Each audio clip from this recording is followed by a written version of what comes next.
It's interesting times in the automotive space, and I'm thrilled to invite with me today a friend and colleague from the past, and we are re-energizing our working relationship. Mike Rother, welcome to Automotive Ventures, and we're going to use this video to introduce to the world Mike's joining Automotive Ventures to stand up and execute an automotive practice. So Mike, welcome, and it's really great to be working with you again. Oh, same here, Steve. Thanks a lot. I'm super excited. I've been talking about this for a little while, so yeah, excited to be talking to everyone about what we're doing and what we're thinking. So looking forward to it. Great. So let's talk a little bit. I think people have seen me all over social media, hopefully recently with the newsletter and Automotive Ventures, et cetera. But let's talk a little bit about your past. I think I met you actually 10 years ago now. 10 years ago, right. When I was overseeing the acquisition of Kelley Blue Book back at mid 2010, you were with Kelley, and you had an extraordinary career with Cox since that time. But why don't you give everybody who's tuning in a little bit of background about you, the 30-second or 66-second version of what you've done and what you've run over the past? Thank you, Steve. I mean, I think back to when we met, and boy, the world was changing then, and it's certainly changing now. So my most recent role was running Dealer.com's business as the general manager and senior vice president within the organization. But how I got into automotive was about 20 years ago in a startup, and that startup was acquired by Kelley Blue Book back in 2004. Really around inventory, and this is back when we were talking to dealerships about needing a website, right? So all of those wonderful fun days, and since then I've had a bunch of different roles, ranging from product and technology into operations and general management of businesses, including Kelley Blue Book, HomeNet Automotive, Next Gear Capital, Dealer.com, and the like. So I love the range and variety that's come from each one of them, because they've all had, I think, dominant leadership positions, growth and scale, and an expertise in a strong swim lane. So it's been a lot of fun. So I'm looking forward to working with you and bringing some of that to the marketplace and helping folks out. Cool. Well, yeah, I couldn't be more thrilled that we're working together again.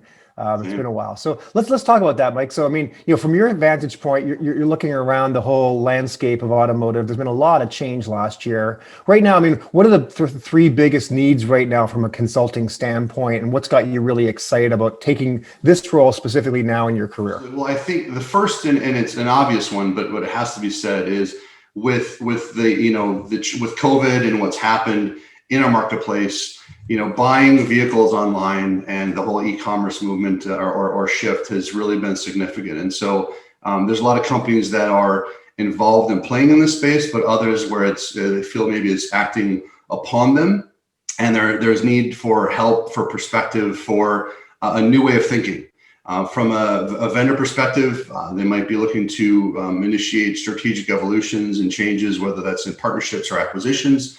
From a dealership perspective, though, there's a significant amount of operational change going on, where dealers are needing and wanting to think more differently about how they use technology with the people in running a more efficient business. So that's the number one big driver that I think we all know about.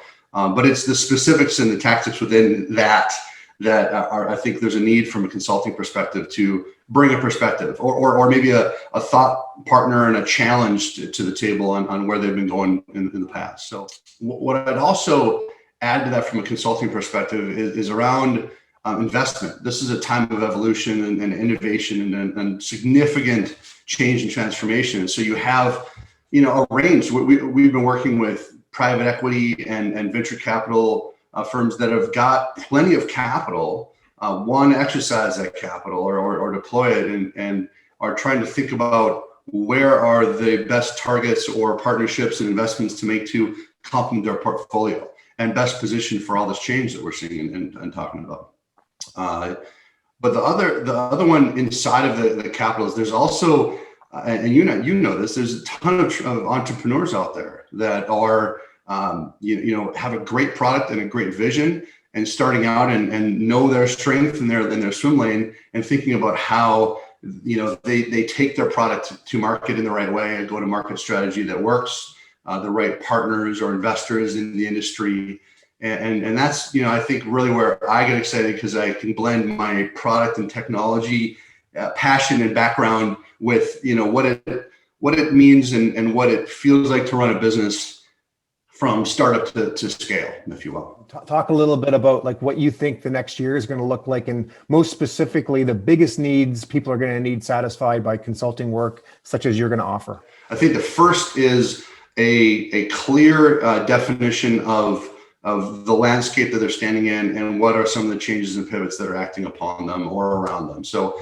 if they haven't done yet an assessment of the landscape, of the competitive, drivers that are going on out there, that's, I think, important, because it'll inform, strategies are great in terms of a focus and a direction, but I also like to use them in terms of what they should not do, where they should not invest. And so, I think that's going to be very important. Secondly, would be looking for the right partnerships, and if they're looking to grow in a strategic sense, how to and energize that growth. How do they do that? It's one to kind of home grow everything and build it, but I think the right partnerships and investments with businesses and is really important. Perfect. Thanks, Mike. That's very, very helpful. Okay, so last thing for you. So, here we are, start of a new year. The amount of change in automotive last year was astronomical. I don't think that's an over exaggeration. Let's fast forward a year. So here we are, 2022, a year from now, as we recap what 2021 looked like. Peer into your crystal ball and pretend we're a year later, looking back and saying, what are the big events this year, or what's going to be newsworthy this year in automotive? Do you figure? Oh boy. So I think there's going to be, multiple significant transactions that occur in this industry in 2021 and in 2022, really to set up a big pivot. One of the ones that I think we're going to see a lot more of, if anyone's seen Car Offer and CarGurus coming together, that I think is a significant opportunity and pivot that we're going to see more action on, where you have retail marketplaces and wholesale marketplaces or capabilities coming together to create more efficiency around the transaction and that flow of a deal. That's definitely one. I think it's another one is you're going to see consolidation of tech and capabilities that we've all known and worked with over the last several years, coming together into more of a suite of solutions. An example of that, to just to illustrate, would be we all have our dealerships and vendors are providing chat and email and text and all these communication tools. And most of them are really offered separately or as widgets and pieces.